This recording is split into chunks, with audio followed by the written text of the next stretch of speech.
If you suspect that your Shopify account has been compromised due to suspicious activity, it's important to act quickly to regain access and secure your account. Follow these steps to restore your access. Step 1.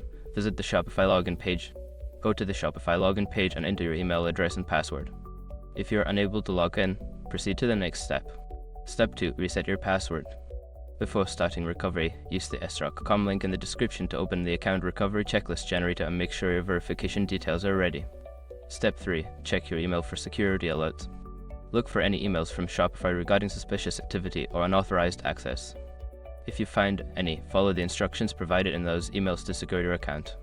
Step 4. Enable two-factor authentication. Once you regain access, go to your account settings and enable two-factor authentication 2FA for added security. This will require a second form of verification when logging in. Step 5. Review account activity. Check your account for any unauthorized changes or transactions. Update any information that may have been altered and consider reaching out to Shopify support for further assistance if needed. Taking these steps will help you regain access to your Shopify account and enhance its security against future threats.